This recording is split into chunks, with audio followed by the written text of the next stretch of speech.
তো দেখেন ফুলবাড়ি ব্রিজ কিন্তু মোটামুটি মেলাহানি হয়েছে, মানে 2-1 বছরের মধ্যে মনে হয় রানিং হবো ব্রিজটা। আমরা গেতাইছি ফুলবাড়ি, তার মানে ওখানে অল্প কাম আছে, 4-5টা ফড়নে লাগে, তো একলা একলা যাওয়া ভালো লাগে না। তারপর আমি করলাম কি, অগর ফোন মারলাম, অগর বাড়ি আবার অলদি বাড়ি, তো অগর ফোন মেরে অগর হাতে করে নিয়ে যে আমরা গেতাইছি।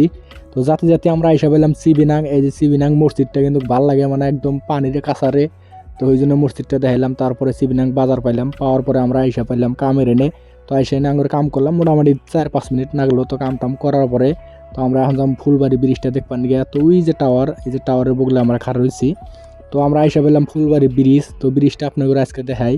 তো দেখেন ফুলবাড়ি ব্রিজ কিন্তু মোটামুটি মেলাহানি হয়েছে, মানে 2-1 বছরের মধ্যে মনে হয় রানিং হবো ব্রিজটা। তো তারপর আমরা এনে এসে ফটো ছোট উঠলাম। দেখেন ফটোর পোস্ট কিরম, মানে ব্রিজ দেখছে, ব্রিজের এনে ফটো উঠতেছে। তো দূরে থেকে তো বহুত টাইম দেখলাম, করলাম যে দেখি বগলে যায় দেখা যায় নাকি, একবার আইছিলাম দেখবার দেয় নাই। তো আজকে আবার দেখি যাবার নিয়ে দিল। তো আমরা আইসা পাইলাম বগলে।